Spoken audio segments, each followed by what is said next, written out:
Na Prever FM, você começa o dia bem informado.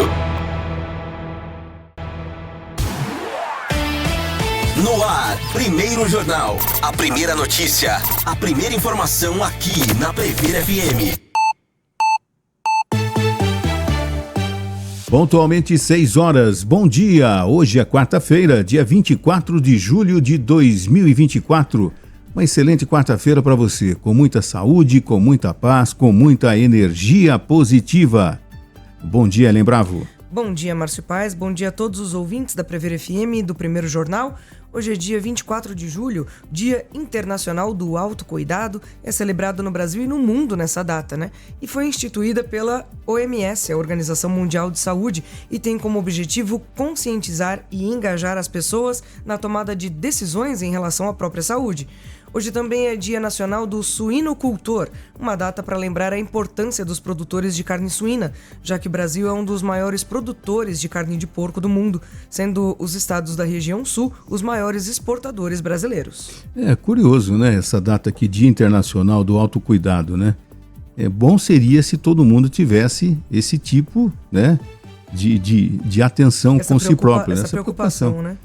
Afinal de contas, nós vivemos num país que existe o SUS, né? Que você tem essa vantagem, diferentemente de tantos outros países teoricamente mais evoluídos economicamente, que não tem um SUS, né? Verdade. Então você pode, de repente, agendar uma consulta, marcar uma consulta com vários profissionais, né? E cuidar de si próprio, né? Afinal de contas, é importante. Sim. É importante para a sua família, é importante para você, para o seu trabalho, que você tente pelo menos se manter saudável, né?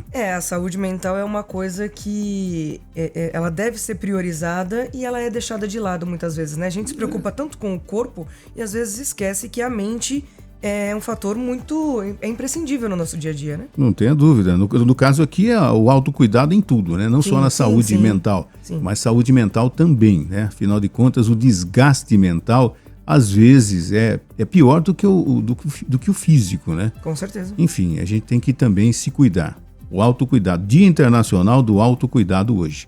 6:02, vamos às manchetes de hoje do Primeiro Jornal. A BIM escolhe delegado da Polícia Federal próximo a Moraes para a Corregedoria Geral e gera reações de servidores. Pix. Banco Central limita valores transferidos por aparelhos não cadastrados. Pão de forma com álcool. 3 minutos após consumo, o teste do bafômetro apresenta resultado 0. Privatização da Sabesp é concluída.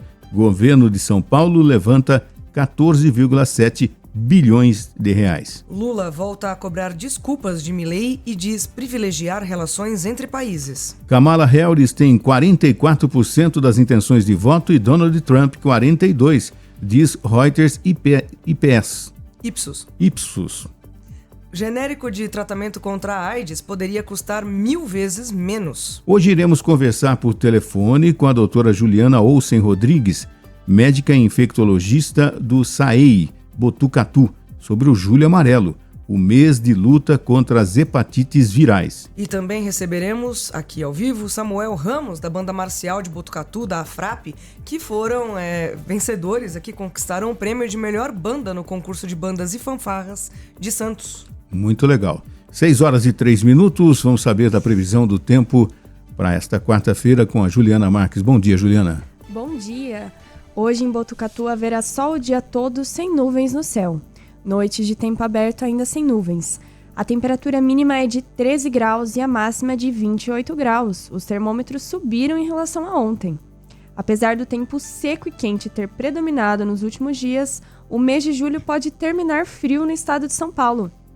Uma nova previsão da meteorologista Josélia Pegorim, do Clima Tempo, aponta para a quebra do bloqueio atmosférico e a chegada de uma nova frente fria nos próximos dias na região. Essa é uma semana em que vamos continuar com o ar ainda muito seco na maior parte do país, em que áreas do interior de São Paulo poderão registrar níveis de umidade até um pouco abaixo dos 20%. Porém, no final dessa semana, a previsão de enfraquecimento do bloqueio atmosférico. Segundo a meteorologista, uma nova frente fria deve passar pela costa do Sudeste, o que contempla o estado de São Paulo, ainda no final deste mês. O Climatempo já havia apontado que o veranico, que tem mantido as temperaturas elevadas durante as tardes, tem previsão para encerrar nesta quinta, dia 25.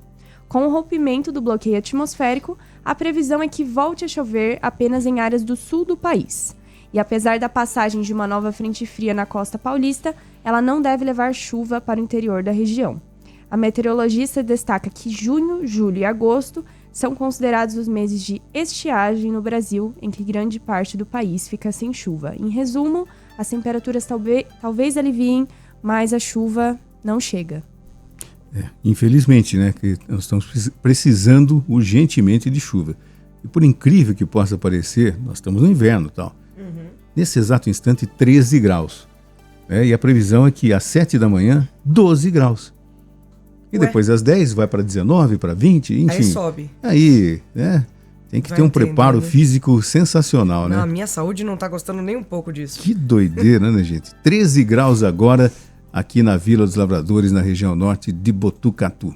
Lembrando que você pode acompanhar ao vivo o nosso primeiro jornal através do site preverfm.com.br em qualquer lugar do mundo. Você que é botucatuense, quer ter notícias de Botucatu, acompanhe a Prever FM, quer ter música de qualidade, comunicação, preverfm.com.br no nosso site. Muito legal. Tem a Alexa também, né? Quem tem a Alexa também pode nos ouvir pela Alexa também. Muito legal. Não tem como escapar da gente. A gente tá em todas. 6:06. Vamos agora àquela notícia inusitada, aquela notícia curiosa. Moto vai parar em cima de poste após queda de balão em São Paulo. A queda de um balão de grande porte na madrugada desta segunda-feira, dia 22, causou transtornos a moradores da zona leste de São Paulo. Diversos bairros ficaram sem energia e o serviço da linha 11 Coral da CPTM foi afetado durante alguns minutos. Um rapaz relatou em vídeo publicado no Instagram que sua motocicleta foi arrastada para o topo de um poste de energia, ficando presa na fiação e um carro foi virado. O balão passou por aqui e com a guia do balão capotou o carro da minha mãe. Olha a minha moto onde está. Mostrando a motocicleta lá na fiação elétrica. Como a minha moto foi parar aqui? Diz o rapaz que não se identifica na rede social do vídeo. Acabou com a minha vida. É a minha moto de trabalho e o carro de trabalho da minha mãe.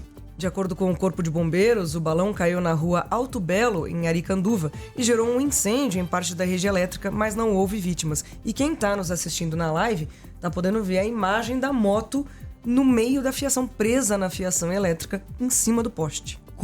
Que loucura foi isso, né, gente? Olha, a irresponsabilidade desses baloneiros, né? E são dezenas envolvidos, porque é um balão gigantesco que caiu na zona leste de São Paulo, deixando 400 mil pessoas sem energia. Algumas, inclusive, no dia, na segunda-feira, durante o dia, ficaram boa parte do dia sem energia. Derrubou o carro da mãe do rapaz aí, a moto foi levada porque enroscou a cangalha do balão e levou para o alto e deixou ao lado do poste, nos fios lá, a moto. E o pessoal acompanhando aqui pelo nosso site deu para ver a moto. Que loucura! Agora, tomara que esses baloeiros, sim. sei lá o que, sejam identificados, sejam punidos, porque é uma situação terrível. Terrível. Quem já viu em aeroportos aquele balão passando do lado, aquele medo que dá dele vir para cima, enfim, tem que parar com isso, né? E é fácil de identificar porque eles se reúnem através das redes sociais, olha, vamos em tal lugar, vamos fazer. É tudo combinado publicamente, né? Isso, e mostram as imagens de como eles estão fazendo, aonde eles estão, enfim. É fácil da polícia identificar e prender esses vândalos, vamos dizer assim, né? 6:09. E agora a gente vai saber como é que fica, qual é a notícia, né, que tá bombando as virais com a Juliana Marques. Kamala Harris ainda não foi nomeada candidata democrata para concorrer à presidência dos Estados Unidos, mas o status online já está claro. Ela é um meme. Na mais recente prova de fama entre a geração Z, a sensação pop britânica Charli XCX chamou a vice-presidente do ZEWA de Brat, termo que descreve crianças e adolescentes rebeldes e ousadas. A palavra também é o título do último álbum da artista. E a campanha de Kamala está entrando de cabeça na ideia. Depois que a artista publicou Kamala é Brat na noite do domingo, dia 21, a vice-presidente adotou a cor verde-limão para a conta Kamala HQ no X, e o impulso fez com que a conta chegasse a quase 1 milhão de seguidores. Charli XCX reforçou algo que já se tornou popular online, com memes virais com vídeos de Kamala dançando ou fazendo piadas com músicas da cantora de fundo. E agora, a postagem de domingo relacionada à vice-presidente virou uma nova tendência nos Estados Unidos. É um fenômeno que poderia ajudar Kamala a influenciar eleitores jovens que podem ter papel decisivo na eleição de 5 de novembro. E essa não é a primeira vez que a vice-presidente faz sucesso entre a geração Z. Em um discurso, Kamala disse: "Você acha que acabou de cair de um coqueiro?" Ela pergunta, citando o que sua mãe dizia antes de rir e ficar rapidamente séria. "Você existe no contexto de tudo o que viveu e do que veio antes de você." E a internet adotou o emoji de coco com o símbolo extraoficial da campanha de Kamala. TikTokers usaram o som do discurso do coqueiro em pelo menos 3 mil vídeos, segundo a plataforma. Eu acho que ela vai ficar mais em evidência ainda, né? Tem pesquisa nova, daqui a pouco a gente vai falar sobre isso, enfim.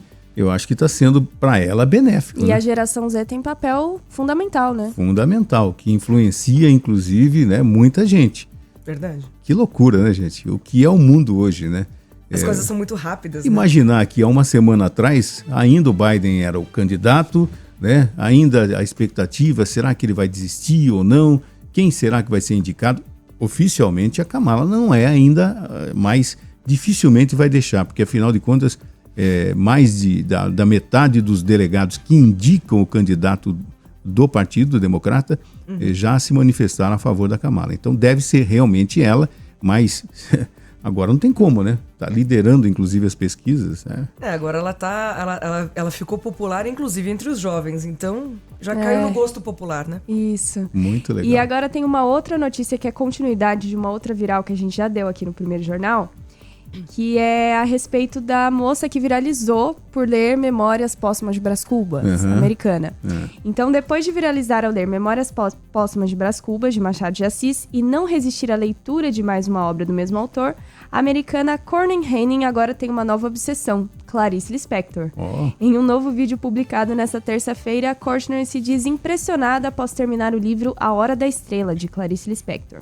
Ela disse espantada: "Como vocês conseguem continuar vivendo normalmente depois de ler Clarice Lispector?" O último romance da autora, publicado em 1977, A Hora da Estrela, conta a história da jovem nordestina Macabea. Considerado o livro mais famoso de Clarice Lispector, a obra traz reflexões sobre os sonhos, manias e conflitos internos da protagonista. Muito legal, tá divulgando, né, a nossa literatura brasileira. Que legal isso, né, gente? O mais interessante é que é alguém de fora instigando os próprios brasileiros a lerem literatura nacional. Né, um tapa com luva de pelicas nos brasileiros, né? Vocês não leem os seus autores, né? Que sucesso que tá fazendo. Muito legal isso, principalmente a leitura, né? É fantástico a pessoa que tem ainda, se dedica a ler, né? Aliás, um beijo para minha filha, eu vi, ela postou aí que recebeu, ela tá de férias, né? Ela recebeu ali acho que é Mercado Livre, né? Recebeu uma encomenda ali com 6 livros, eu falei, que legal, boas férias, boas leituras. Alô, Dudu, deixa a mamãe ler aí. 6h13. Esporte. E ontem nós tivemos um jogo pela Sul-Americana, Internacional de Porto Alegre. Tinha que ganhar o jogo e acabou empatando, né? E tá fora da sequência da Sul-Americana. É isso mesmo, Márcio. O Internacional precisava vencer por pelo menos 2 gols de diferença. E hoje o Red Bull Bragantino e Barcelona entram em campo às 21h30 dessa quarta-feira no estádio Nabi Abichedid, em Bragança Paulista, em São Paulo. O duelo é válido pela volta da play-off das oitavas de final da Copa Sul-Americana. O duelo de ida, que aconteceu no estádio monumental de Guayaquil, no Equador, da última quarta-feira, terminou empatado em 1-1. Assim, quem vencer no Brasil avança. Em caso de novo empate, a vaga será decidida nos pênaltis. E vamos falar de Brasileirão agora. Opa! A 19ª rodada do Brasileirão tem início hoje, nesta quarta-feira. E hoje o Cruzeiro recebe em casa o Juventude às 19h. Com expectativa de casa cheia, o São Paulo enfrentará o Botafogo no Morumbi às 19h30. Inclusive, o meu namorado estará lá assistindo o jogo. Desejo toda a sorte e gostaria de mandar um beijo para ele. Ele tá ouvindo? Eu espero que sim. Se não tiver, né? O duelo opõe o tricolor paulista, que ocupa a 5ª posição com 31 pontos, e o Fogão, que lidera o Campeonato Brasileiro com 39 pontos. O Flamengo encara o Vitória, fora de casa, às 20h. E com o apoio de sua torcida, o Atlético Goianiense joga contra o Bahia. O Palmeiras vai ao Maracanã para o confronto contra o Fluminense. Essa última rodada do primeiro turno reserva um duelo entre dois gigantes do futebol brasileiro que convivem com realidades distintas. De um lado, o Fluminense, que luta para deixar a zona de rebaixamento, enquanto do outro, o Palmeiras luta pela liderança. E aí, Márcio, qual o bolão pro jogo? Olha, eu acho o seguinte, o Fluminense é o lanterna do campeonato, né? Conseguiu, não é mais o lanterna, conseguiu uma vitória no último domingo, frente ao Cuiabá. Eu acho assim, teoricamente o Palmeiras deve vencer, mas quem está na lanterna, quem começa a ter uma reação, não quer parar. Só que o Palmeiras é o Palmeiras, né, gente? Então, aguardemos, né? E teve um jogo ontem também pela segunda divisão, a Ponte Preta venceu o Vila Nova, mas inclusive estava mostrando no telão agora, 2 golaços da Ponte Preta, inclusive venceu o Vila Nova por 2-0 e a Ponte Preta saiu da zona de rebaixamento. Que torce é um time tradicional aqui de São Paulo, né? Estava na zona de rebaixamento e na segunda divisão venceu ontem por 2-0, saiu da zona de rebaixamento, mas continua perigando, né? E parece que na última segunda-feira, né? A Laura Marcelo foi lá na Vila, assistiu o Santos venceu o Curitiba por 4-0, né? Que legal. Tá feliz a Laura. Tá ali do ladinho, já dá uma curtida também, né? Já participou de um podcast. E temos outros jogos aqui da Série B também. Ontem o Novo Horizontino e o Operário não saíram do 0-0. Chapecoense e Sport Recife também ficaram no empate, pelo placar de 1-1. O Mirassol ficou no 0-0 contra o Avaí. Ninguém faz gol nesse. E o Ituano e o Américo Mineiro encerraram o jogo com o mesmo placar. E em casa, a Ponte Preta levou a melhor contra o Vila Nova, vencendo por 2-0. E hoje, em Santa Catarina, o Brusque e o Paysandu se enfrentam às 9 da noite. E o Guarani encara o Amazonas fora de casa às 21h30. E pela Série A também no Brasileirão, a gente tem alguns jogos que estão adiados ainda devido a outros campeonatos ou outras situações. Então, tem alguns jogos adiados dessa rodada que é Criciúma contra Bragantino, Internacional e Fortaleza, Vasco da Gama e Cuiabá e Atlético Paranaense e Atlético Mineiro, que os torcedores estavam bem ansiosos por esse jogo. Que loucura, tem bastante futebol nessa quarta-feira então, né? Com certeza. Agora 6h17 e a Raquel Corriman e Isaquias Queiroz serão os porta-bandeiras do Brasil na cerimônia de abertura de Paris 2024. Ser porta-bandeira é uma das posições mais nobres para os atletas e o Brasil já definiu quem serão os homenageados com essa função para a cerimônia de abertura dos Jogos Olímpicos Paris 2024. O anúncio foi feito na noite desta segunda-feira, dia 22 de julho, pelo Comitê Olímpico Brasileiro há 4 dias do evento. Isaquias Queiroz, da canoagem velocidade, e Raquel Corriman, do Rugby Sevens, foram os escolhidos para puxar a delegação do Brasil no desfile das nações que ocorrerá no Rio Sena. É a primeira vez que ocorrerá fora de um estádio. A cerimônia de abertura será nesta sexta-feira, dia 26 de julho, a partir das 14h30, no horário de Brasília. Desde os Jogos Olímpicos de Tóquio 2020, os países podem escolher 2 atletas, um homem e uma mulher, como porta-bandeiras. Na ocasião, Bruninho do vôlei e Kathleen Quadros do judô foram os escolhidos. Nos Jogos Olímpicos de Inverno de Beijing 2022, Edson Bigliatti e Jaqueline Mourão carregaram a bandeira brasileira. Com a escolha em Paris 2024, Raquel Corrigan será apenas a 4ª brasileira a ser escolhida como porta-bandeira do país na cerimônia de abertura.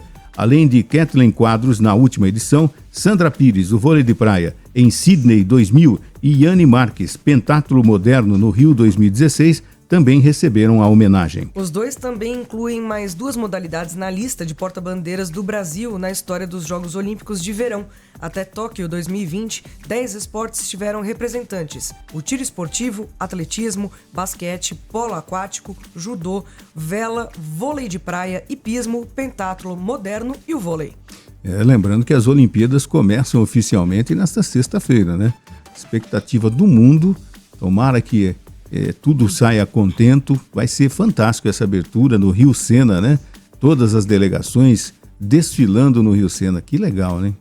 Vai ser bonito, eu acho. Eu acho que vai, bom, além de ser inédito, vai ser muito bonito mesmo, né? Tomara que a gente tenha toda a segurança também. Nós vivemos num mundo perigosíssimo, né? De atentados, de guerras, de conflitos e tudo mais. E um momento como esse, onde todas as nações do mundo estão participando desse maior evento esportivo, também a segurança tem que ser redobrada, né? Com certeza. 6h20 agora, vamos para o intervalo comercial. É um rápido intervalo mesmo, não dá tempo nem da gente virar de lado, já acabou, né? Mas você está acompanhando o primeiro jornal da Prever FM e você pode, através do nosso WhatsApp 3440-1009, também participar, dar o seu bom dia, dar o seu alô pra gente, que nós estamos aqui ao vivo nesta manhã de quarta-feira e voltamos já já.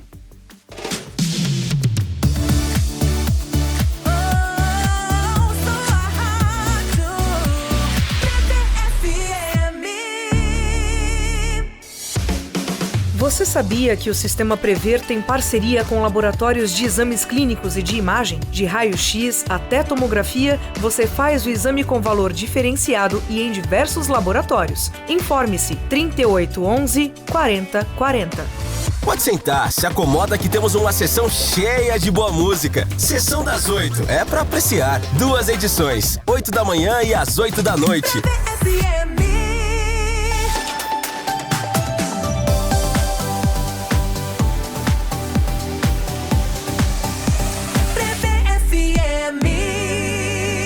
Esporte. Agora 6h21, La Liga e Premier League se juntam a sindicatos em ação judicial contra o calendário da FIFA. A União das Ligas de Futebol da Europa, a entidade que reúne os organizadores dos principais campeonatos nacionais do mundo, como La Liga na Espanha e Premier League na Inglaterra, anunciou nesta terça-feira que vai unir os sindicatos de jogadores que já movem uma ação na justiça contra a FIFA. Em junho, os sindicatos de atletas de Itália, Inglaterra e França já haviam acionado a FIFA na Comissão Europeia, com o argumento de que o calendário internacional foi elaborado de maneira unilateral pela entidade máxima do futebol. As ligas nacionais e os sindicatos de jogadores afirmam que há um conflito de interesses na maneira como a FIFA age.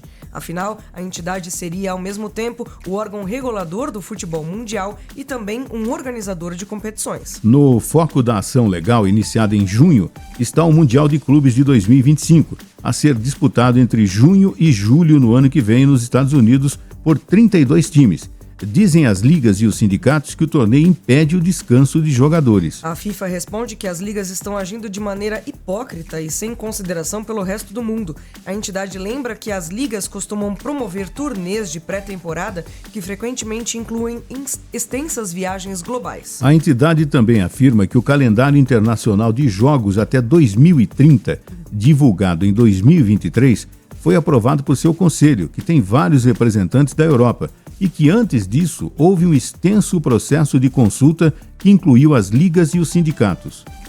É uma loucura mesmo, e a gente imaginar que essa fase agora do ano é uma fase que nós estamos no intervalo na Europa, né? E a temporada começa agora em agosto, a outra temporada.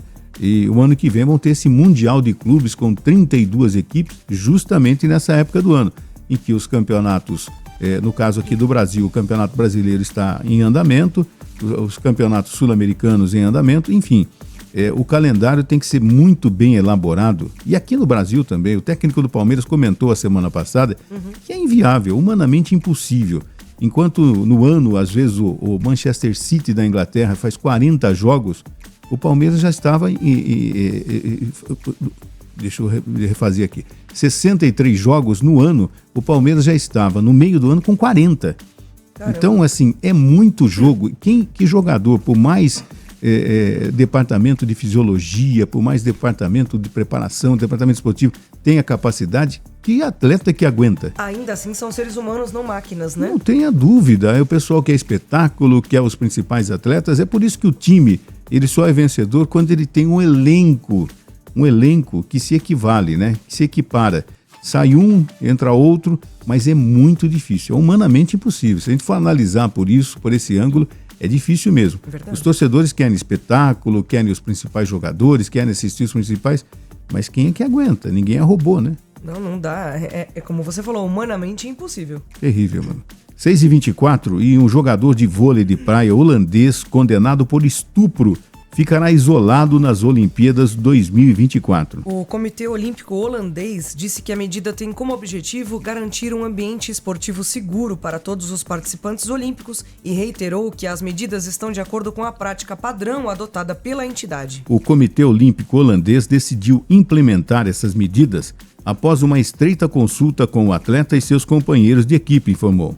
Em 2014, Steven van de Velde, à época com 19 anos, voou de Amsterdã, na Holanda, até Milton Keynes, no Reino Unido, para conhecer uma estudante de 12 anos que havia conhecido pela internet. Embora estivesse ciente de que a vítima era virgem e menor de idade, ele a forçou a ter relações sexuais. O crime sexual foi descoberto depois que a menina, cuja identidade não é revelada para preservá-la, foi até uma clínica médica para tomar uma pílula do dia seguinte, sob a orientação de Van de Velde. Em 2016, Steven Van de Velde foi condenado a 4 anos de prisão por estupro.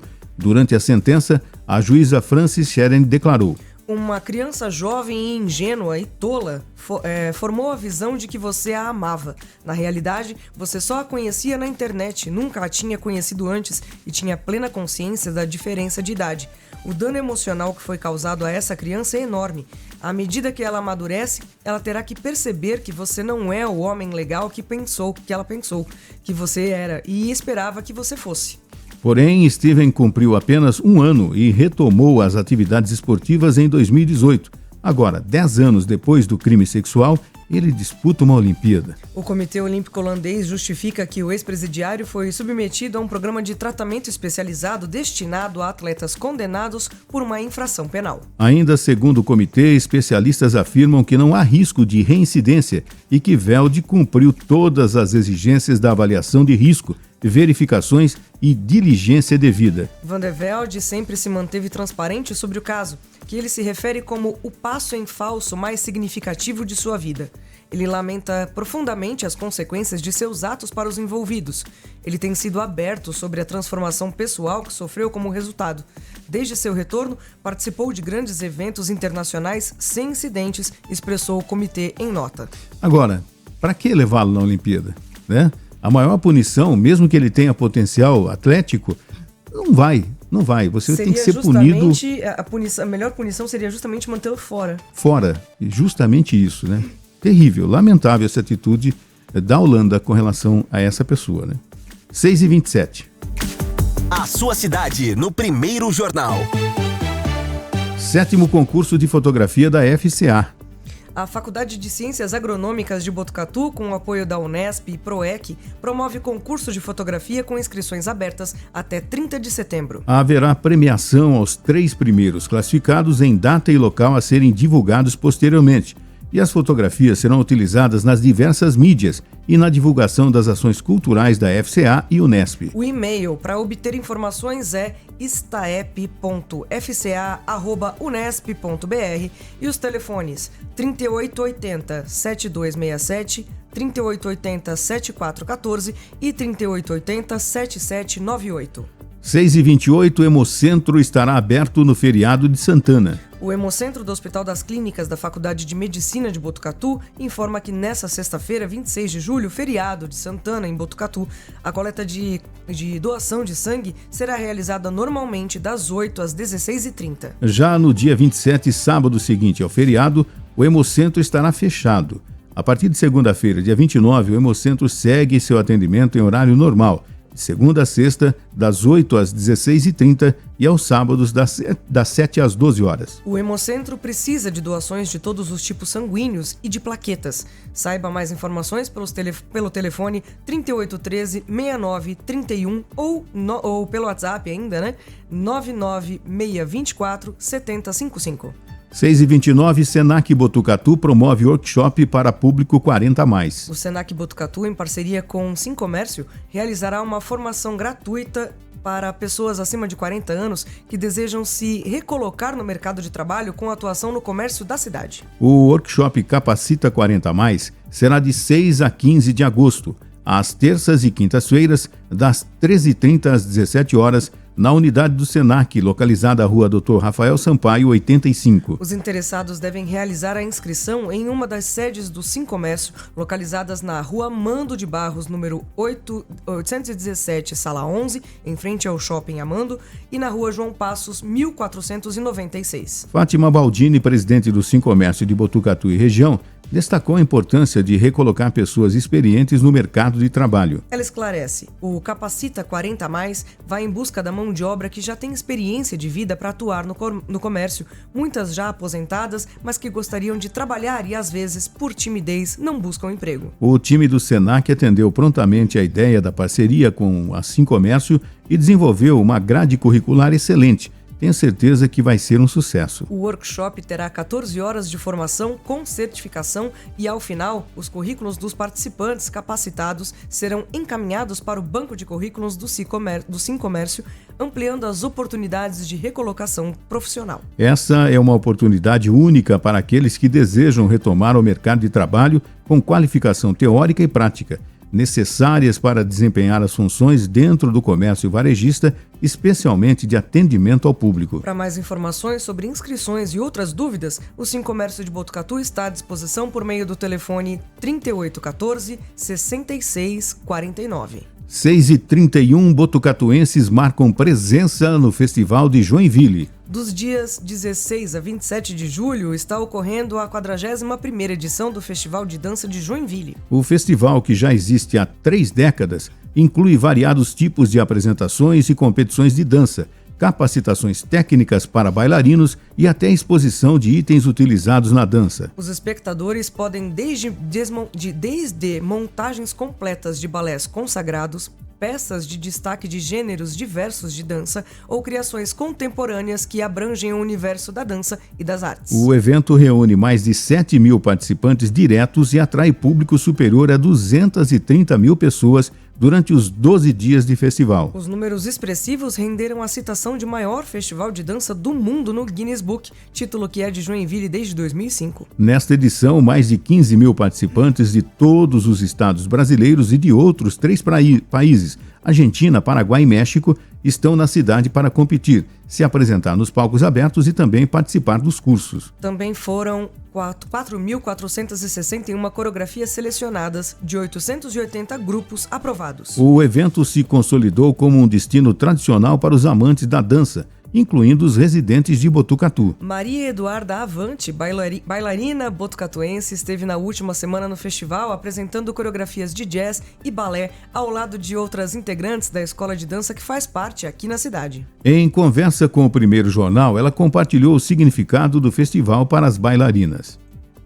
Então lá foi incrível, é assim, absurdo a gente chega a falar que é a versão futebol das bailarinas, né? Que todo mundo ama futebol, grita, torce.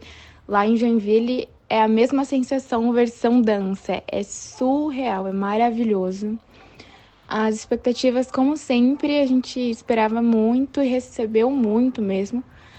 As noites competitivas, que são as mais esperadas por todo mundo, são imensas, assim. O salão de lá, que é o Calhance, ele é imenso, cabe muita gente, o palco é absurdo e a gente espera umas coreografias muito incríveis e esse ano, de novo, foi muito incrível. A galera vibrava muito, era uma coisa muito calorosa, foi assim, sensacional de ver tantos bailarinos talentosos dançando naquele palco. As apresentações foram sensacionais, tanto as nossas dançando quanto as assistidas, tudo estava muito, muito bom mesmo. É muito gostoso reconhecer outros estúdios, escolas que também passaram e dançaram lá, que você acompanha, é muito legal ver isso. Muitos influenciadores bailarinos que a gente encontra, nomes renomados por aí andando com a gente, assim, é muito legal mesmo. Na hora de dançar sempre dá uma adrenalinazinha, né, dá uma coisa de estar ali dançando para todo mundo, num lugar tão especial quanto é Joinville, mas é absurdo, assim. É uma realização para um bailarino muito grande poder estar lá. Que legal, né? Que legal. Parabéns a Duda e todos os botucatuenses que foram até Joinville.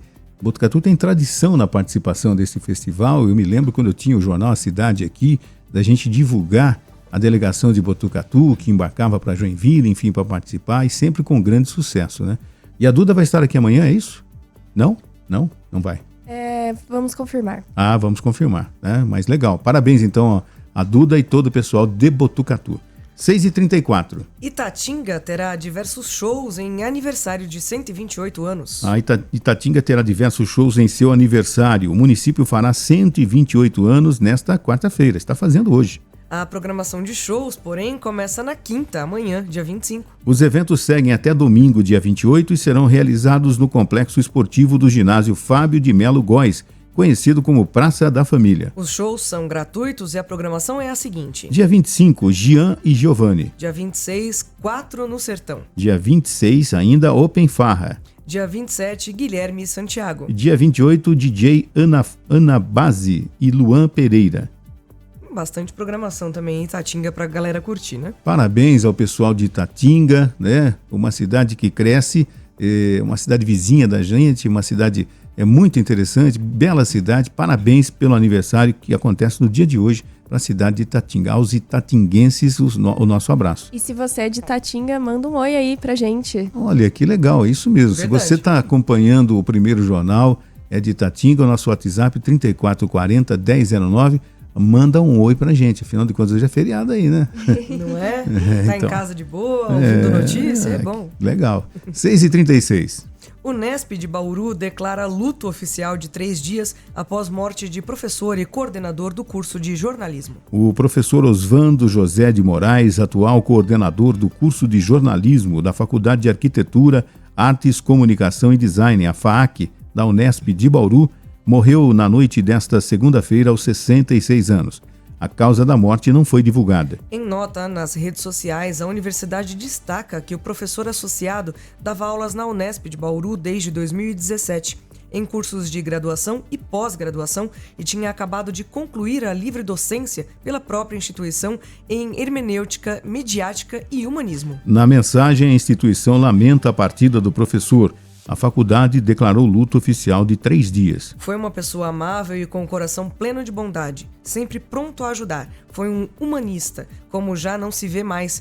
E sua partida deixa um vazio imenso na comunidade acadêmica da Unesp e em todo o campo da comunicação, diz a nota de pesar. Ainda no comunicado, a universidade destaca a vasta experiência e expertise em diversas áreas do conhecimento de Oswaldo José de Moraes, especialmente Osvando José de Moraes, especialmente em teorias da comunicação, hermenêutica, semiótica da comunicação e visual, literatura brasileira, crítica literária, relações entre literatura e televisão e adaptação de textos literários para cinema e televisão.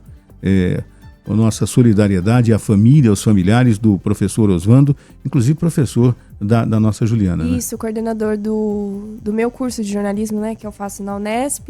Muito triste, eu nunca cheguei a ter aulas com ele, mas provavelmente um dia iria ter, e muita gente falava que ele era um ótimo professor, uma pessoa muito amável e muito inteligente também. Quando da montagem aqui, da nossa equipe, inclusive de jornalismo, eu conversei por algumas vezes com o professor Osvando, foi muito solícito, né?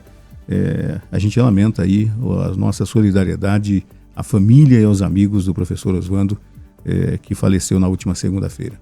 6h38. Primeiro Jornal, Prever FM.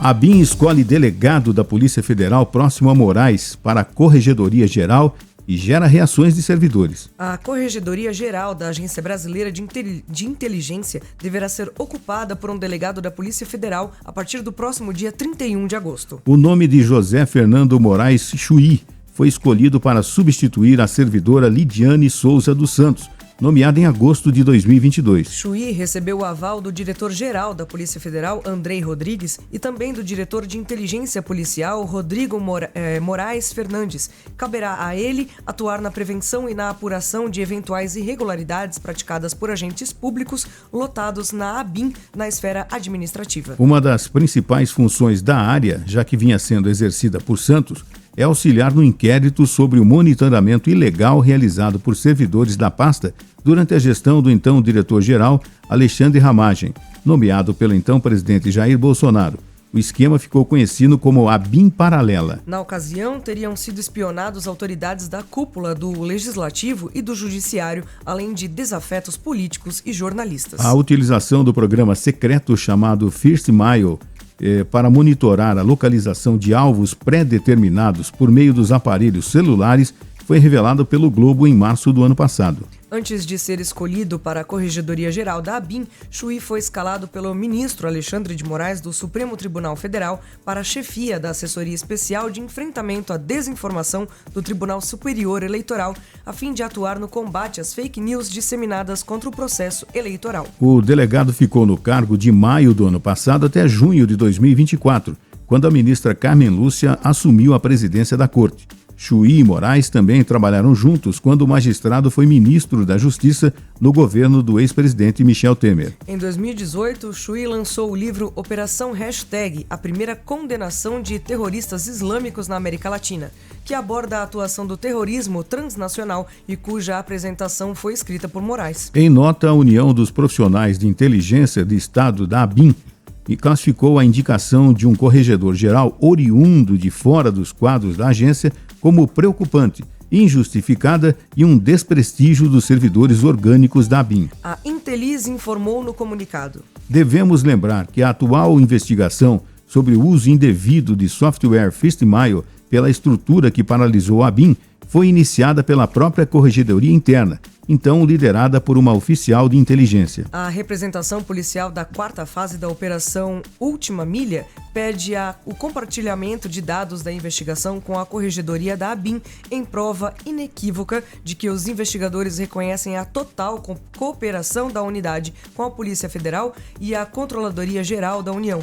Temos certeza que a instituição possui excelentes quadros para ocupar a função e, por isso, consideramos irrazoável e nos preocupa as consequências de uma indicação como essa em uma instituição republicana. É uma situação difícil, né? Você imagina, né? É uma pessoa de confiança, trabalhou por muito tempo com o Alexandre de Moraes, mas aquela história, né? Funcionários de carreiras que estão esperando a progressão normal, né? Da sua função não serem indicados, né? É terrível, é complicado, difícil de analisar, né? Mas não pode virar regra isso, né? Sim. Tem que respeitar realmente o que rege a associação dos funcionários da ABIN, enfim. 6h42. Pix. Banco Central limita valores transferidos por aparelhos não cadastrados. O Banco Central vai impor uma medida de segurança nova nas operações de Pix. A partir do dia 1º de novembro, quem mudar de celular ou de computador vai ter que avisar o banco e cadastrar o aparelho novo. Enquanto não fizer esse cadastramento, a pessoa vai ter um limite de uso do Pix de R$1.000 por dia, em operações de R$200 no máximo. O objetivo da medida é dificultar a ação de golpistas que roubam login e senha do cliente para fazer Pix em outros aparelhos. Celulares e computadores que estiverem sendo usados pelos clientes antes de 1º de novembro não vão precisar de cadastro. Enfim, a gente vai voltar nesse assunto, que é um assunto que vai mexer com muita gente, afinal de contas, quem não usa o Pix, às vezes, várias vezes no dia, né? Então tem que ficar atento sobre essas alterações.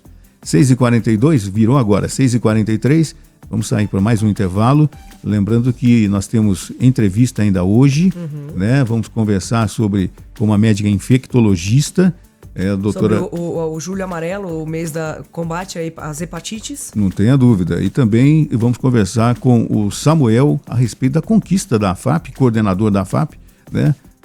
A conquista da AFAP no último domingo, lá em Santos, esse concurso de bandas e fanfarras. Tem muita coisa para acontecer ainda no primeiro jornal, que volta daqui a pouco.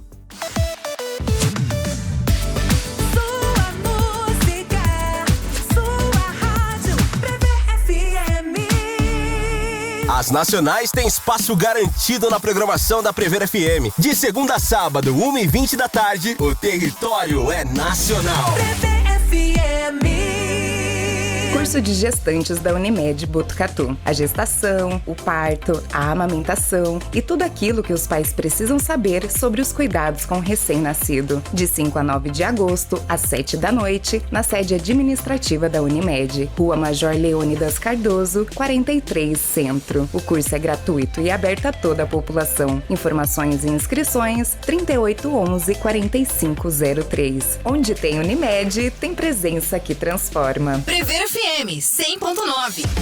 Você sabia que o Sistema Prever tem ambulância gratuita para levar o associado com hora marcada em consultas em clínicas, hospitais ou fisioterapia? Veículos novos e equipe treinada para te ajudar neste momento delicado com segurança e conforto. Informe-se 3811-4040.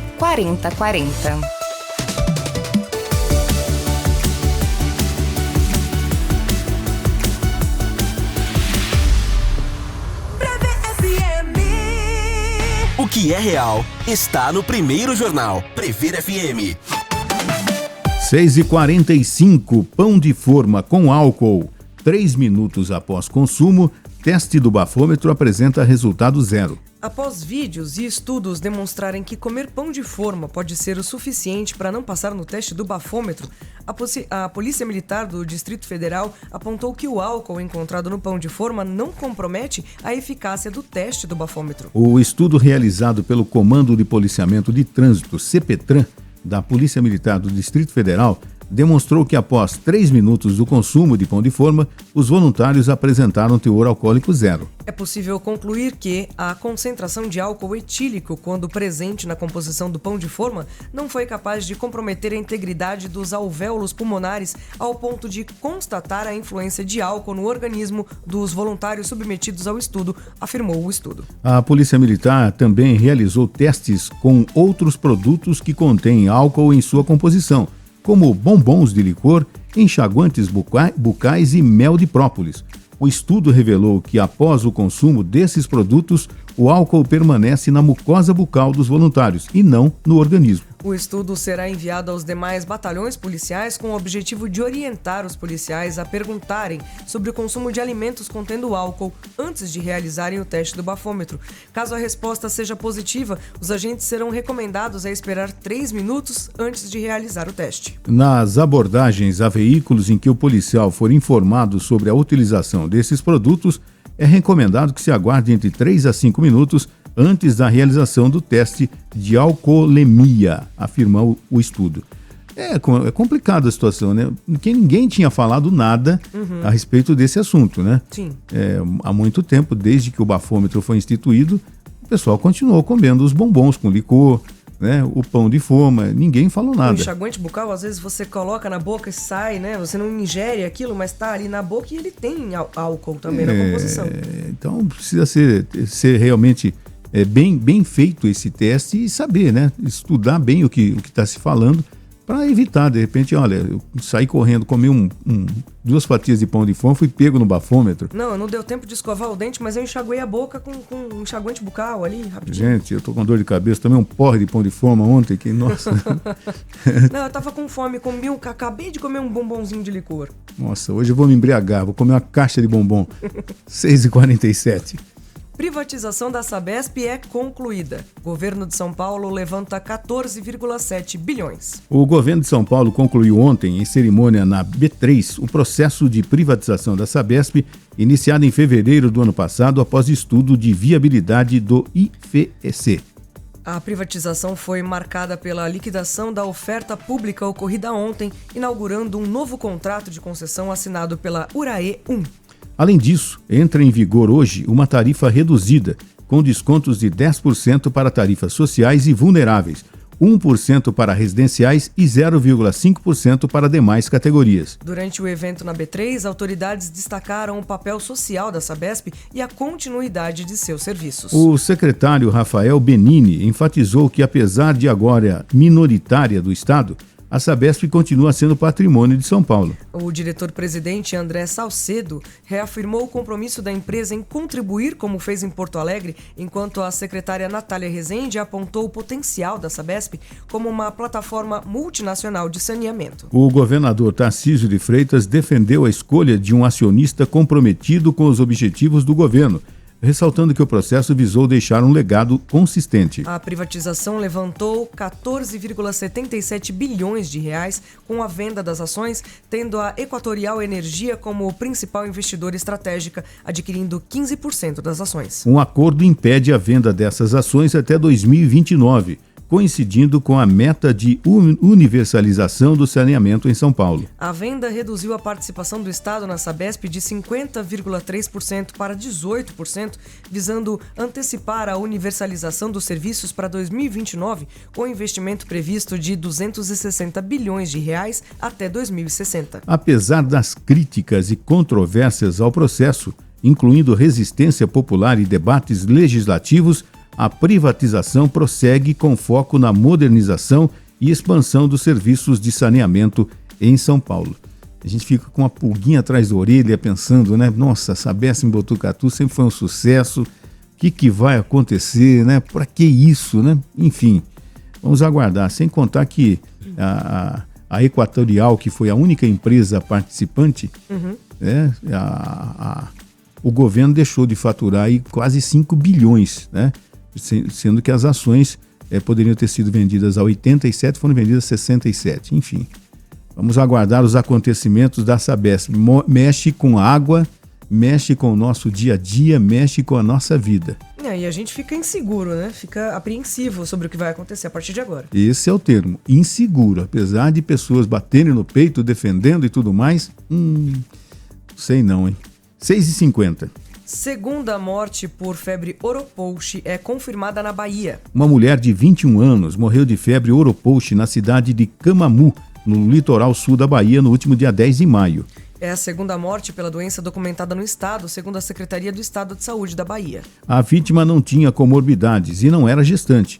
O falecimento foi registrado em Itabuna, município a 436 quilômetros de Salvador. Ela havia apresentado sintomas iniciais, como febre, dor atrás dos olhos, náuseas, vômitos, diarreia e dores em membros inferiores. Porém, o diagnóstico evoluiu para sinais mais graves, como manchas vermelhas e roxas pelo corpo, sangramento grave, sonolência e vômito com hipotensão e queda abrupta de hemoglobina e plaquetas. O óbito só foi divulgado no dia 17 de junho por causa das análises da Câmara Técnica de Análise de Óbitos da Diretoria de Vigilância Epidemiológica, órgão do governo baiano, para definir se havia sido um caso de febre oropouche. O estado já havia registrado uma primeira morte de outra mulher de 24 anos pela doença no último dia 27 de março, na cidade de Valença.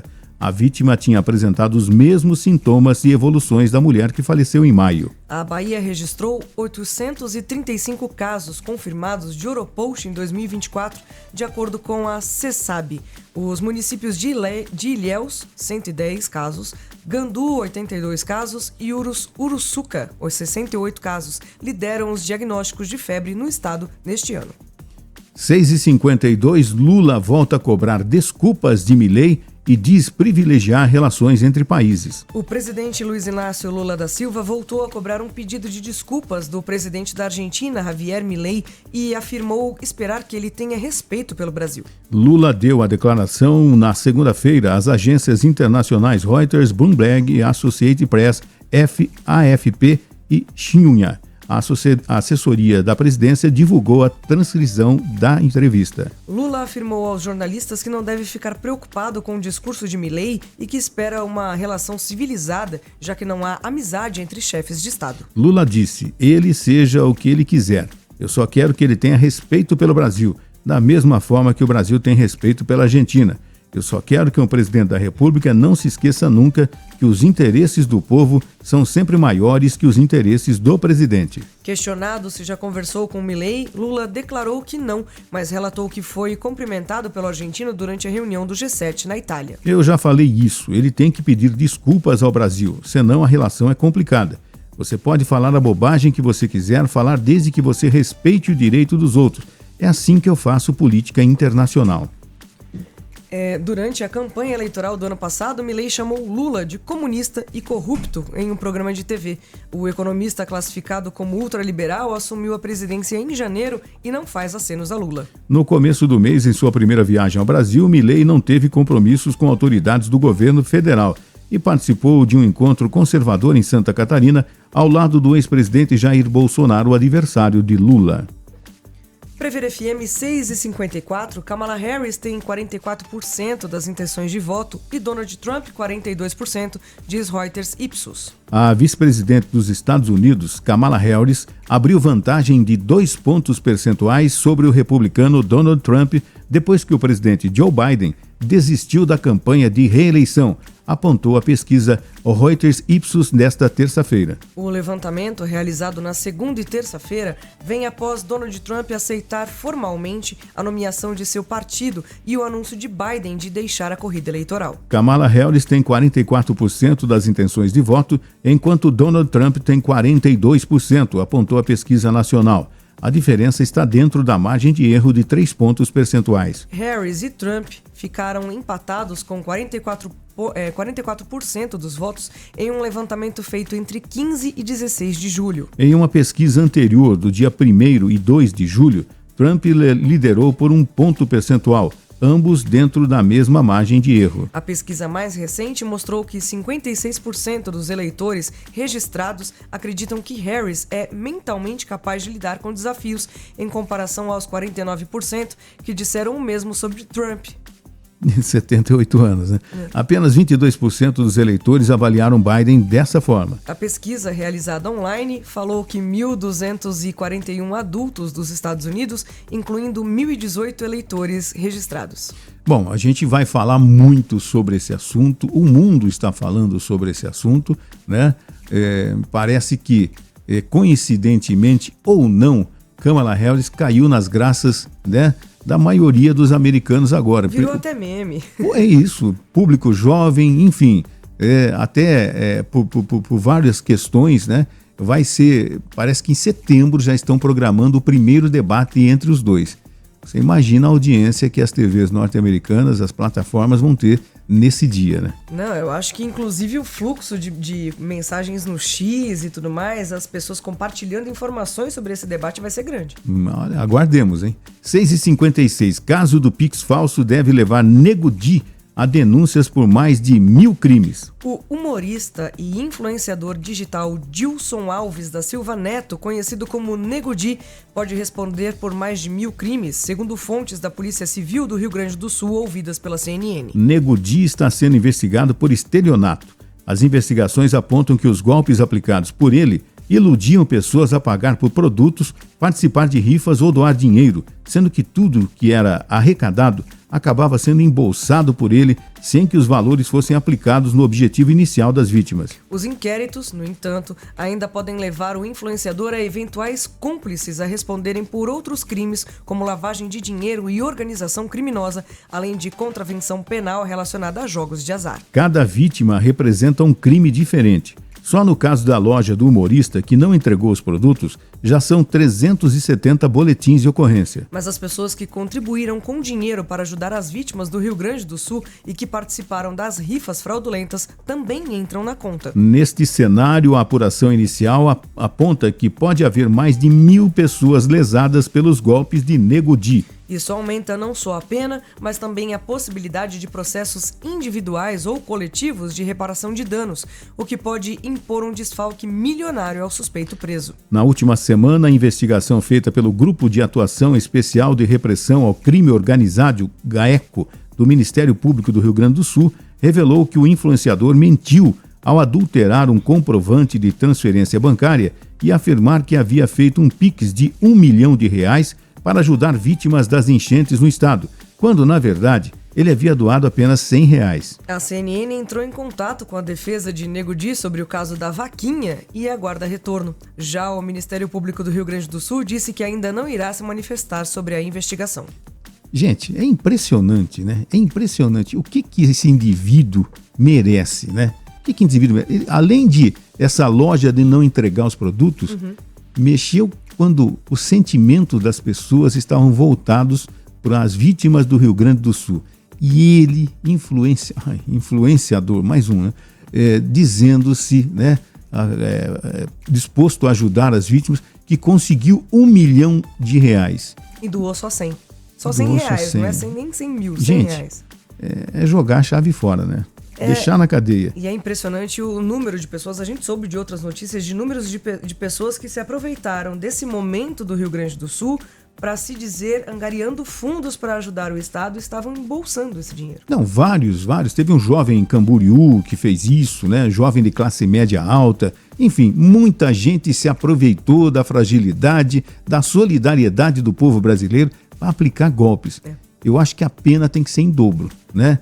Eu acho que esse Nego Di, ele tem que influenciar uma cela vazia por muito tempo, né? Não é? Influencia aí esse canto de parede aí.